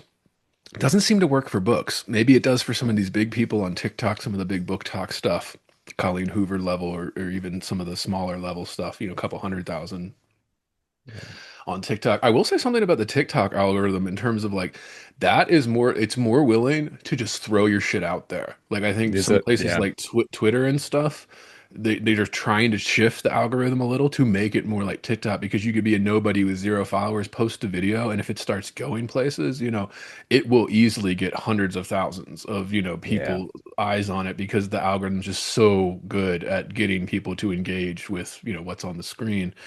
So you see all these kind of tech companies trying to change it to chase TikTok now because they had a better algorithm than Facebook and Twitter and Insta, all these other companies that are fighting for your attention. It's just interesting how that's playing out. I don't know, and it doesn't seem to translate. I've even seen, I saw that interview with, it was a couple months ago, Maya Hawke, Ethan Hawke's daughter. She said a passing comment in an interview where she said something about how she's had casting directors like just grill her on like social media and engagement. How many followers do you have? And there's like, so they're casting people in shows now, even based on this. And I noticed it in Right. reality TV first. I like 90 Day Fiance. My wife and I watch it every week and stuff. And a couple years ago, there was a huge shift where they started casting these kind of like, moderate influencers, like Influencers, yeah. 100,000, 200,000 followers around that mark, they would cast them in there to have this kind of built-in audience. But I wonder if it even brought in a bigger audience. Like it was already the biggest reality show on TV. How much more is this 100,000 follower account going to boost those numbers for watching Right. every week? You know, like, I mean, Yeah. it almost doesn't even make sense. And maybe it's like, and you and I've talked about this before, maybe it's changing so fast too that even these huge industries are not keeping up with the changes that are happening every year. They're still thinking it's 2015, where if you have a Right. couple 100,000 followers, you're getting several 100,000 impressions every time you post something. That's just not the case anymore. Everything's Right. kind of changed. I don't know. I mean, we're all kind of in that space, even at the highest levels, which is, we like to think that those were like, oh, they had something figured out, and maybe they did, in the Yeah. previous century, but it's just not anymore. I don't know it, Yeah. and it's Yeah. a I shame, mean, really. you also have to keep in mind you can just buy followers, like Yeah, literally pay it's for always a them. scandal So with the Real Housewives casts. sure. That's always Right. a thing that you Right. see on like page six or something. Oh, she bought followers, or they use it as an insult or something like. Mhm. Mhm. And probably yes, they did. Yeah. Yeah, like it's not that expensive either. Yeah, Right. Yeah, exactly. It's not that expensive. And yeah, and then that affects your literal engagement because I want to have actual people engaged. Like it right. doesn't do me any good to have 10,000 followers and 7,000 of them are paid for because that doesn't translate to anything for me, It doesn't translate to podcast downloads and people eventually the sort of Right. funnel of people eventually paying to get stuff behind the paywall doesn't translate to people buying books. So none of that's the number of followers does help. It's good. When somebody else subscribes and please do subscribe out there, but like Right. it's good. But it's good when it's an actual person who Right. might actually engage with whatever I'm doing. So I've seen even like weird, like deep YouTube kind of instructional videos on how to use bot farms in China and Asia and stuff to mhm. not necessarily, I mean, obviously it'll grow your follower count and all of that, but it's like to boost your account to get to the next stage because they want to see a certain level of engagement before they start boosting your videos into the Yep. algorithm or whatever. So you Yep. could pay to get a little head start or something where you have this kind Hmm. of bot swarm and get 10,000 views. So then the next one you put up there, the algorithm's like, okay, well, this got 10,000.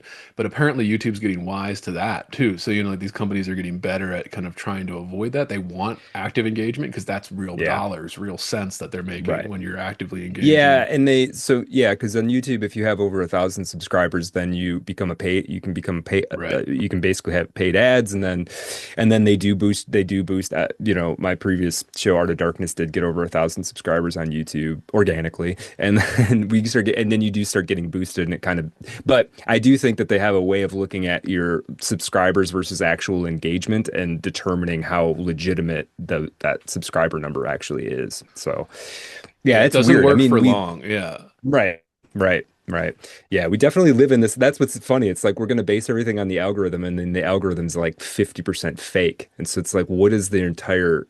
And then you get to the questions like, okay, then what is the culture based on? We based on the algorithm, and then the algorithm's mostly fake, and then nobody actually even knows how the algorithm. It becomes this weird loop where like, what is actually even sort of really happening, right? It's difficult to tell. Yeah, absolutely. I mean, there's a few questions I want to ask that are kind of more personal questions. And then before we get Sure. to like the writing stuff, like Yeah. the Yeah. craft stuff that we like to do here. I wanted to ask you one, let's start with the weightlifting, bodybuilding stuff. How did you get Sure. started on that? How did that become a part of your life? What do you Yeah. get out of it? All of that good stuff as a hobby and all of that. Yeah, I mean, it started playing football in high school, and we had a hardcore football teacher, like old school, or not football teacher, football coach, hardcore old school football coach who wanted everybody to be as big as they possibly could, and we were a pretty good team. And so that kind of is kind of where it started. And then I kind of stuck with it to varying degrees, but probably the reason that I consistently do it is it's like the most powerful antidepressant known to man. Yeah. There's like nothing quite like it. And also like I'm in a really great spot in life right now, but I haven't always been. And it does seem like in those darker times, one of the things that has kept my head together is being in the gym on a pretty regular basis. And so, uh, yeah, I mean that's the fundamental. What is that meme that's like a caveman and he's like sad, I'm sad, lift the heavy rock, now I'm not so sad or something like that. It's literally true. I mean, it does make you legitimately feel better. But I also, beyond that, and then of course there's like aesthetic stuff that's nice about it. It's nice to be, especially when you're a single dude, but also when you're married to keep yourself attractive for your significant other. But so there's that. That's always good to, feel comfortable in your own body. It helps with that. But there's also something about, I mean, to get Joe Rogan-y for a second, there is something valuable about like doing something difficult every day. Like it actually, I do think. And there's other ways you could do this. I'm sure you could do this cold plunges or whatever, but like it does make you mentally tougher. Because every day you're like trying to squeeze out that one more thing, right? And I think that part of the discipline has been like helpful for me overall. It gives you this.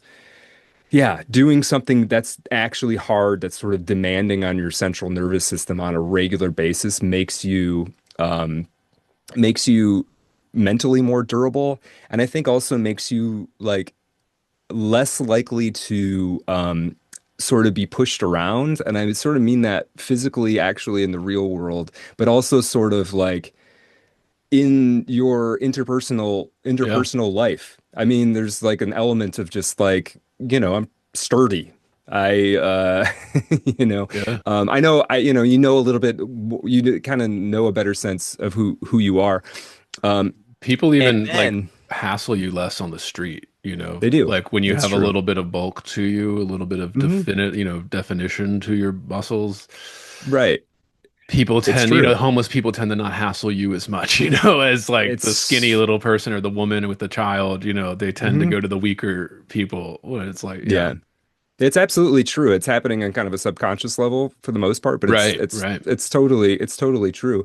And then there's another thing that it better than anything else teaches you one of the important truths about being a human being is it trains you to understand incremental improvement Yeah. because you don't get results fast. You don't get results from one day to the next. So it does teach you like the actual sort of, if I'm just consistent over time doing stuff that has worked for other people, then eventually, if you have some faith in the process, eventually you will get results. And that's translatable to like everything, Yeah. really. But it's Just say translatable to like novel building. writing. Yeah. Yeah, absolutely. And everything else, like,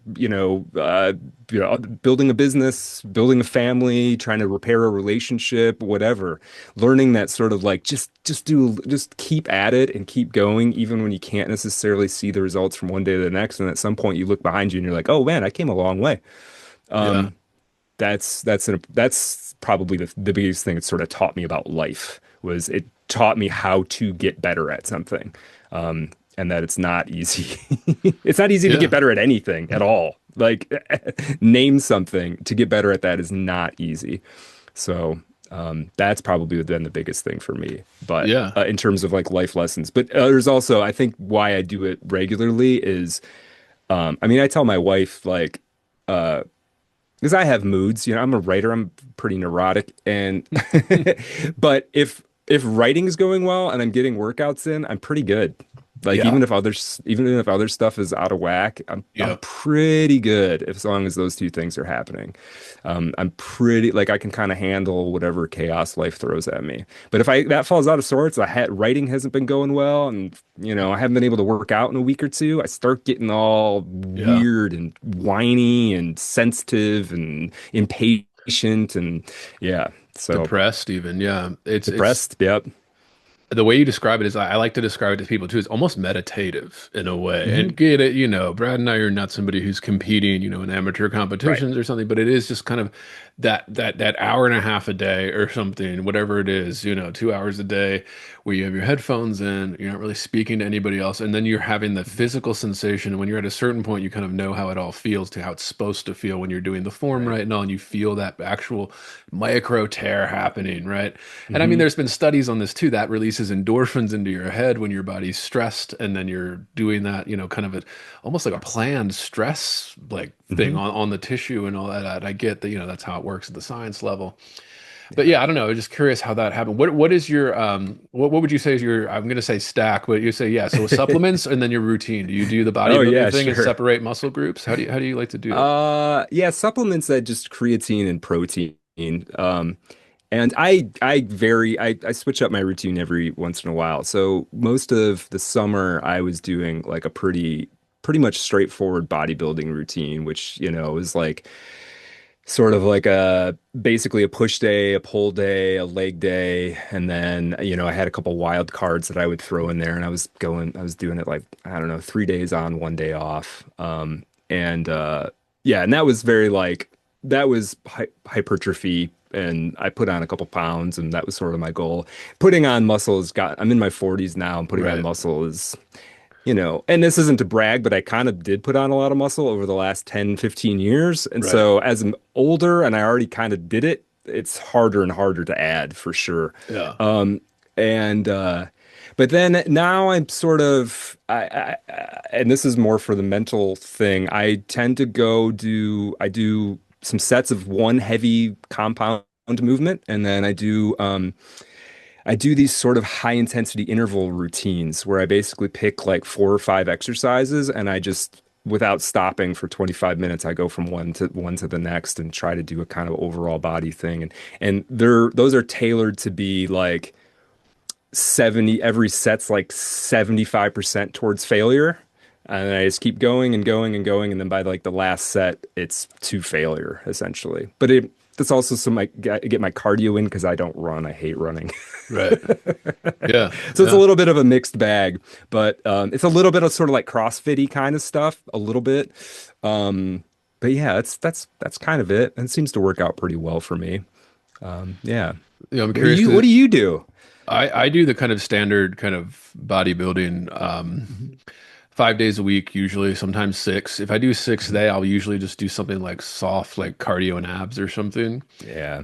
If I do that 6 day, and then I always have to have at least one day of rest. Yeah, because Right. otherwise, yeah. So I'll do the muscle groups, kind of just basic, nothing fancy, even chest, back, Hmm. shoulders, legs, this kind of like things for each day.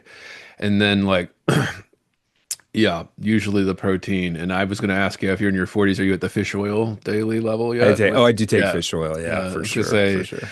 right when I hit like 33, I noticed that I would just a lot of soreness, and I realized like I got to start doing fish oil daily because otherwise those joints are just going to be sore as hell. If you're working Yeah. out every day, I mean, even if you're not, Yeah. you're probably going to have some soreness around that time. But Yeah. yeah, I don't know, just Yeah. curious. It's something that Yeah. I don't know, and there's all these weird associations with it. And since I had a kid, I'm carrying a lot of extra weight, like 30, 40 pounds extra weight, but than than I would normally do. But Mhm. it stresses, whatever. Do you do anything diet wise or anything crazy? Or are you like are you a Joe Rogan type meat diet? No. what do you like to do to keep Um, yourself, yeah, hitting w- those goals and when I've got it locked in, it's I just try to do like almost how would I put it? I basically just try to do meat, fruit, vegetables. Try to not do grains. Try to keep like simple carbohydrates to a minimum. That's pretty much it. are you Yeah. like a protein goal or anything? Like you trying to hit Yeah, 180 yeah. grams? Yeah. I try to do like 70 point 0.75 grams per pound of body weight, Right, which would it exactly. ends up being at least 150. I try to hit at least 150 grams of protein every day. The Jeff Yeah. Nippard science-backed Yeah, way to yeah. do it. Yeah. And try to get that from like diverse sources. So not just it's not just all whey protein, but Right. meat protein and some nut protein, eggs, et cetera, et cetera. And yeah, all my levels are pretty good, as though I have like again in my 40s, just do see my testosterone's still in a good range, but like it's definitely like slowly Right. decreasing. Yeah. So at some point we'll see if I got to do something to fix that. But so far so good. Yeah, and Yeah. that's something too. I mean, you see this all the time. I ask just because like it's weird. One there's almost like there's especially in the literary and art world, there's like a sect that is like into this stuff.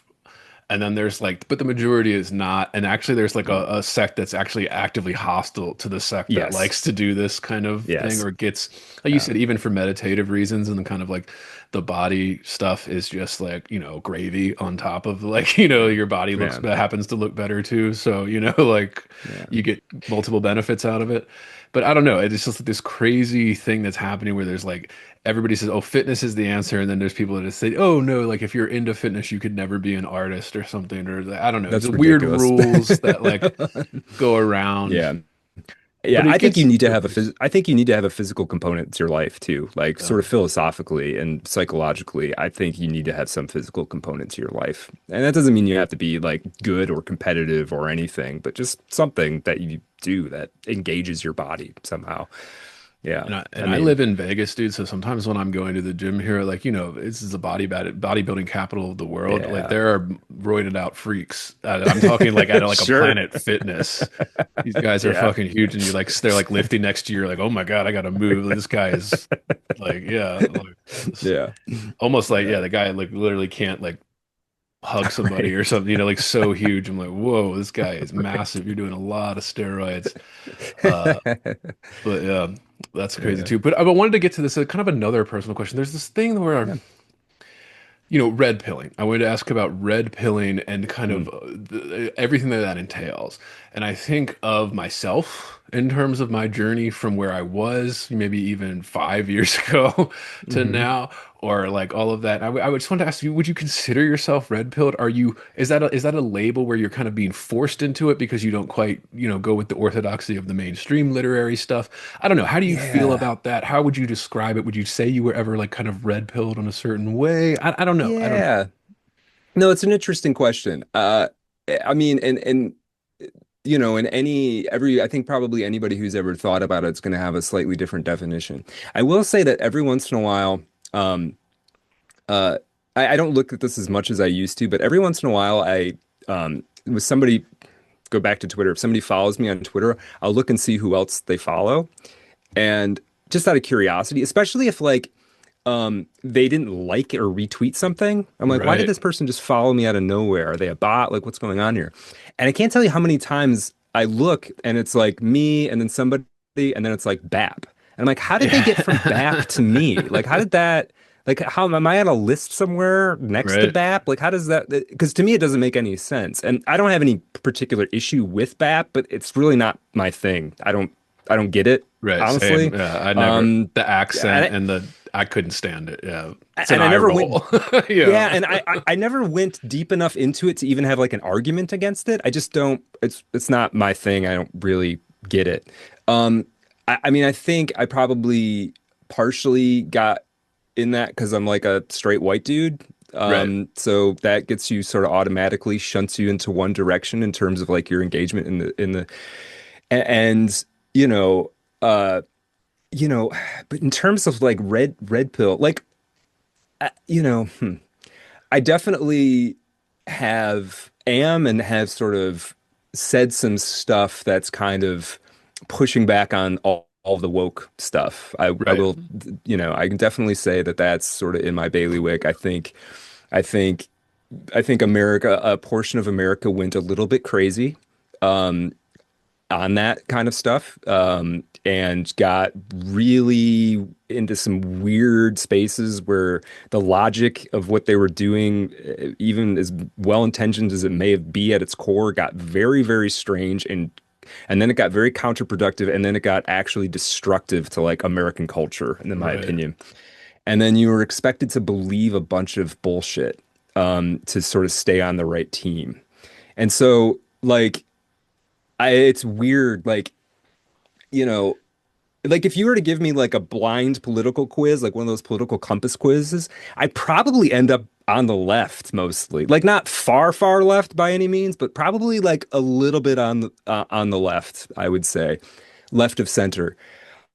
But in terms of like the sort of culture war stuff, um, I do sometimes feel like if you ever see that political cartoon where it's like there's a guy sort of in the middle, and then he gets shoved by the people on the left, and then he gets Yeah. caught by the people on the right, and then the people on the left are like, "Why are you with them?"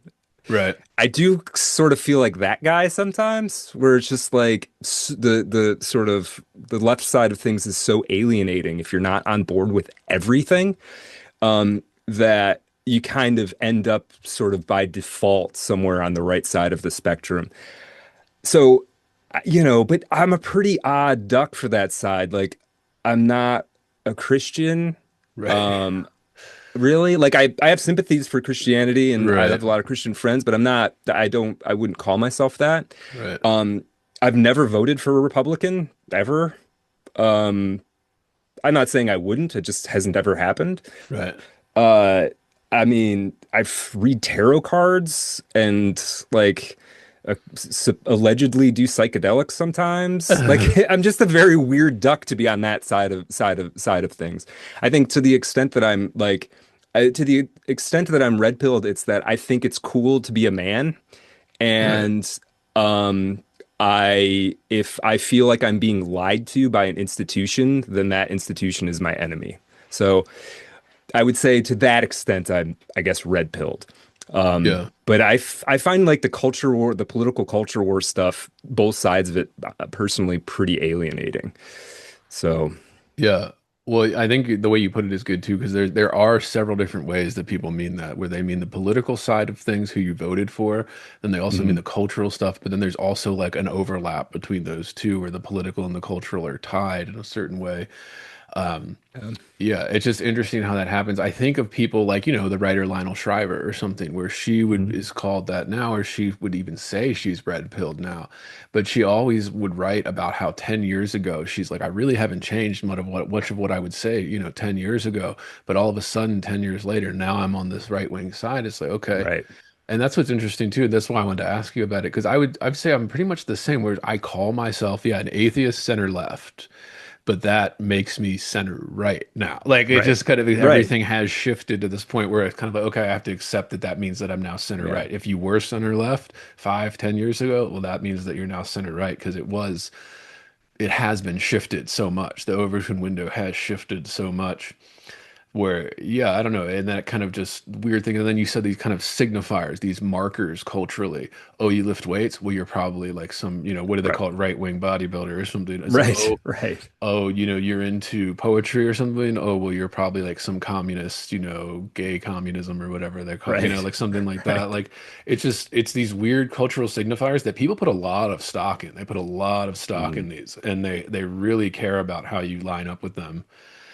And I don't know, and, yeah, and there's kind of litmus tests, even culturally, where you see these things where like something will happen. I don't know, like the Israel Gaza thing will happen, and then all of a sudden there's like this split between whatever it was, this kind of cultural niche you were hanging out in or something. And it is kind of crazy, but I don't know. I was just curious about it because it is one of those things that's happening. I think it's happening mm, to men in particular, and this kind of, like you said, not even if you're somebody who is not, who likes being a man and likes yourself, as a straight mhm, white mhm, man, that puts you in a certain category as well. You'll right, automatically be put in this kind of red pilled, BAP enthusiast. Yes. And people that don't know that, I'm thinking of, yeah, the boomers that listen to this, BAP is, a shorthand for yeah. Where do this you guy start? that goes by Bronze Age Pervert, and he wrote self-published some books, got a very large following online, and actually has some very interesting things to say.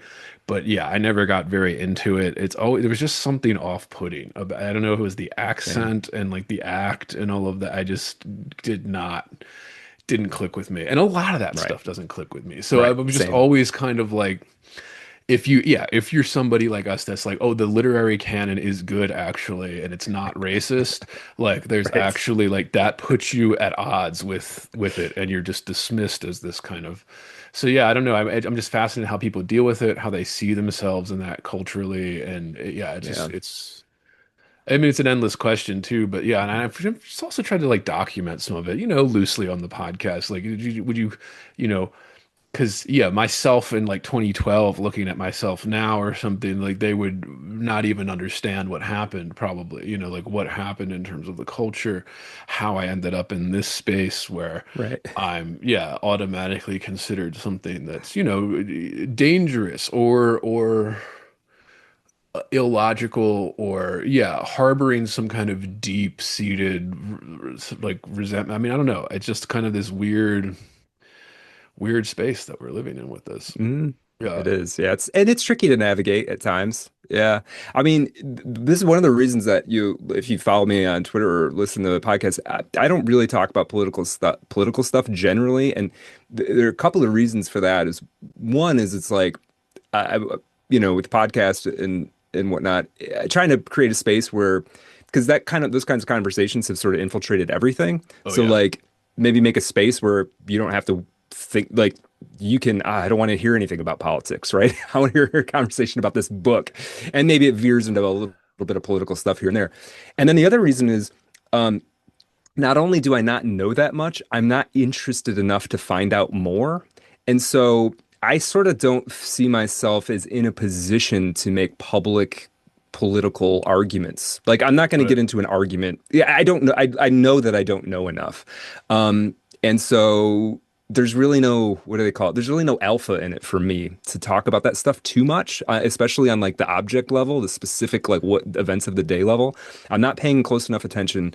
I don't know enough of the context, or at least I don't feel like I do. And I'm not interested in spending the time it would take to have a really informed position on, topic X. So Yeah. I tend to just sort of avoid it as much as I can.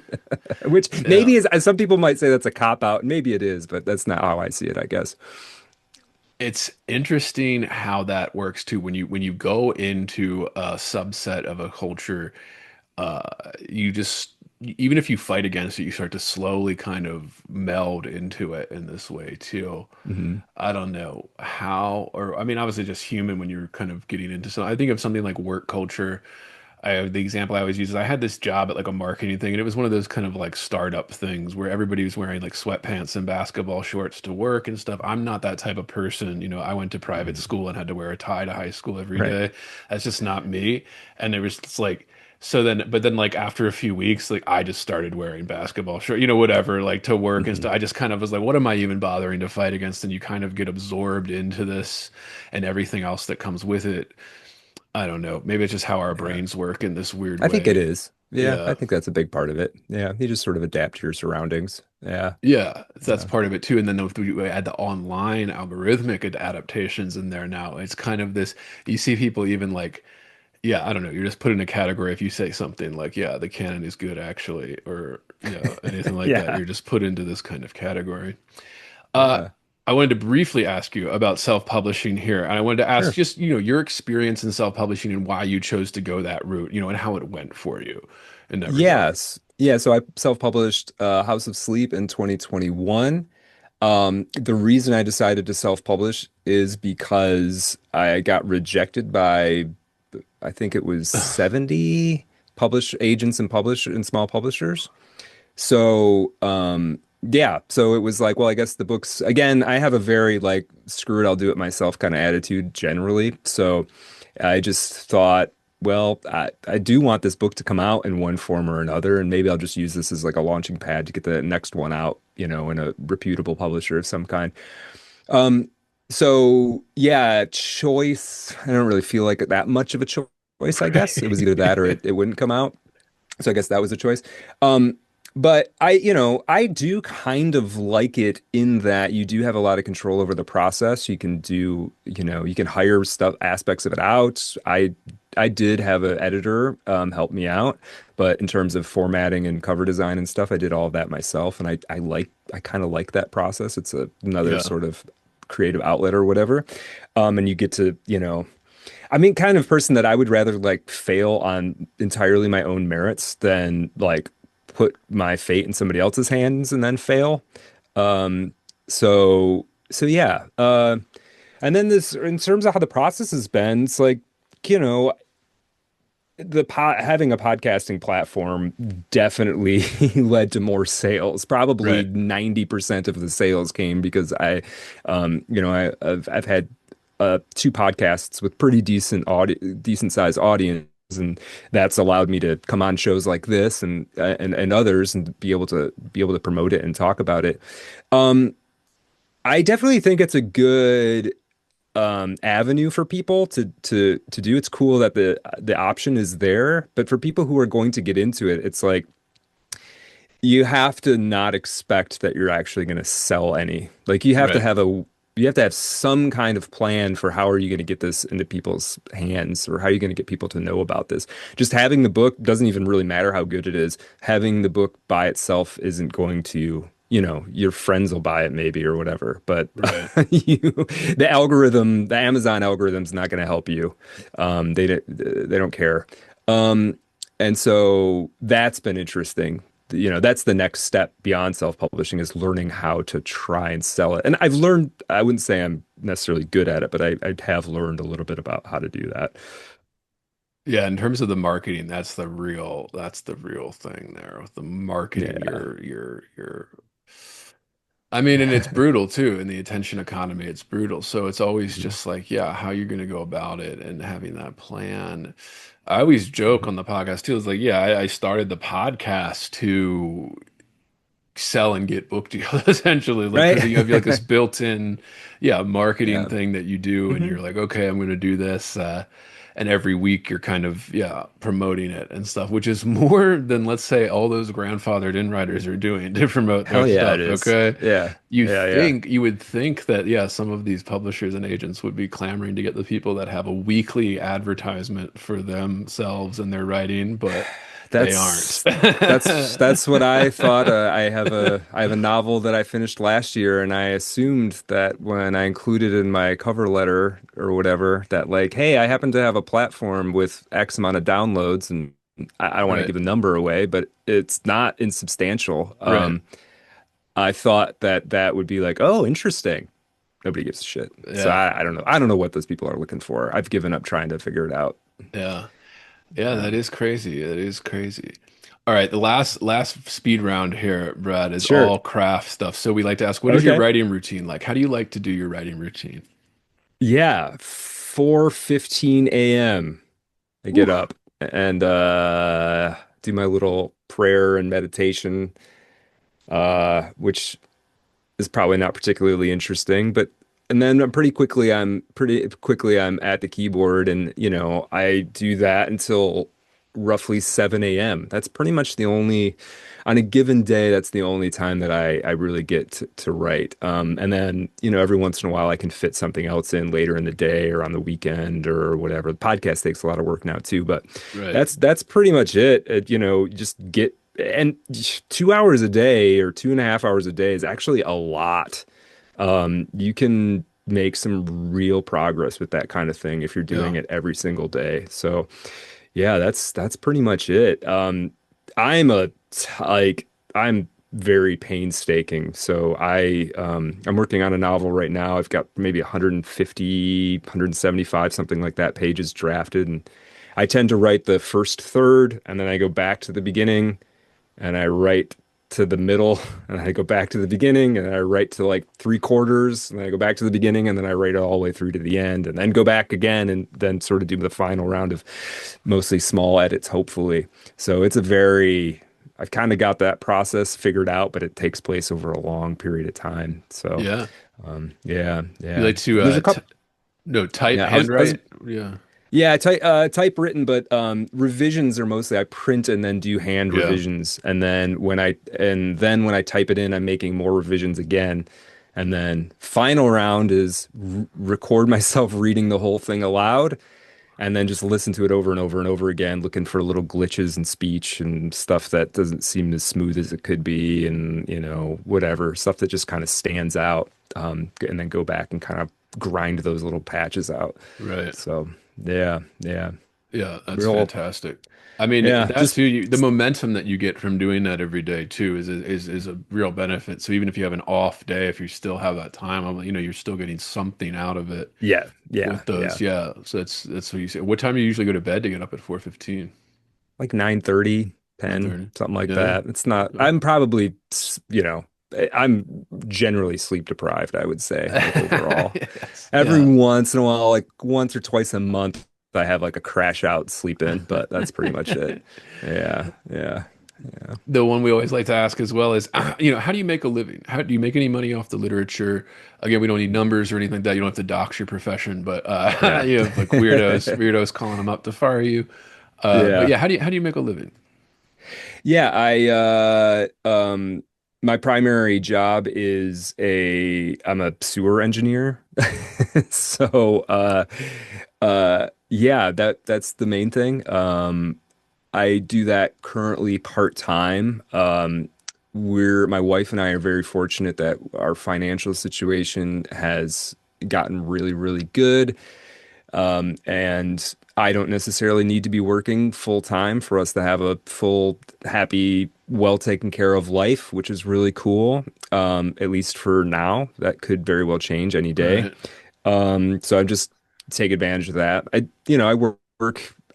I worked before you and I got on here. I worked for a few hours, so that's the primary thing. Podcast is starting to make a little bit of money, which is Okay. cool.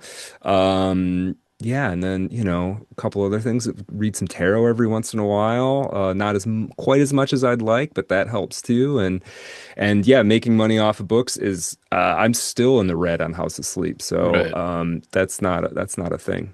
Yeah, yeah. There's the ones that have been grandfathered in are the only ones that are making money Yeah, off of those books. yeah, Yeah. yeah, We like to ask, reading anything good, watching anything good, listening to anything good. What's filling your head right now? And this yeah. could be anything, anything. Best book I read recently, and there's a lot of good ones. Best Squim Bop Condition by David Leo Rice, incredible. Stay tuned on Method Madness. I've got an interview with him coming up. The other book that's coming out, I was fortunate enough to have read it in preprint. Andrew Edwards, uh, oh my God, I'm blank. Crowbar. His novel Crowbar comes out November 5th. I'm telling you, it is a fucking barn burner. It's awesome. Like everyone should read this book. If you like James Elroy, if you like conspiracies, if you like Cormac McCarthy, if you like, it's awesome. It's awesome. I'm gonna be talking more to him about it. Um, and the Golem by Gustav Meyrink is a recent book I read. I had a conversation with the boys on Getting Lit podcast about it. Incredible book.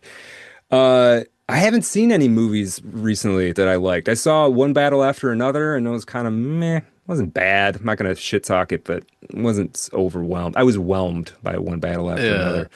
It's been a while since I've seen a really good movie, I feel like. So they I don't don't have make much them going on there. anymore. Yeah, they don't make good movies. I mean, whenever, even at Halloween, like I was looking through stuff on streamers and stuff, and I was Yeah. mostly like, yeah, anything. I started like literally just cutting off mentally, like anything that was came out like after 2014. I just was like, Yeah. this is going to be a shitty horror movie.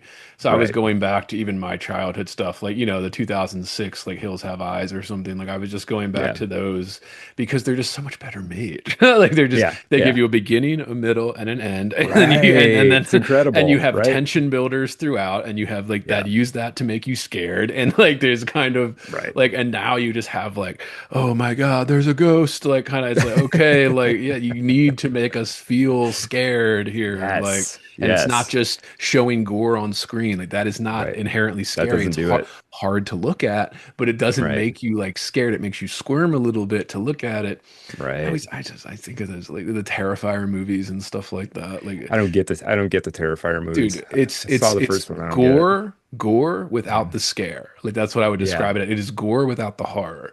It is just Hmm. like shitty gore either. Like it's not even like good Hmm. looking gore. It's just like shitty, hard to Right. watch gore and no scare. Like you're not scared, you're just uncomfortable the whole time because it's Mm. so hard to look at like some of this horrific gore.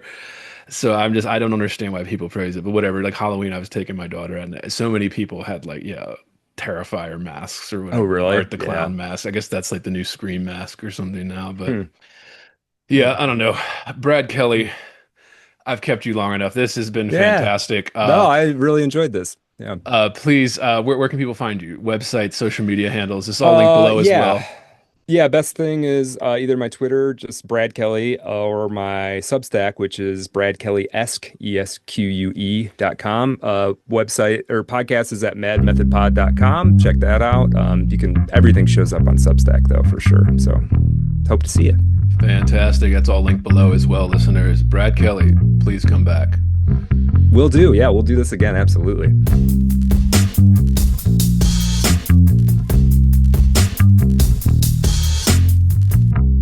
Heavy. Bored. Heavy. I am heavy, heavy, heavy. Bored. I may say that the male is entirely hostile. You know. Resources. Life, friends, is boring. We must not say so.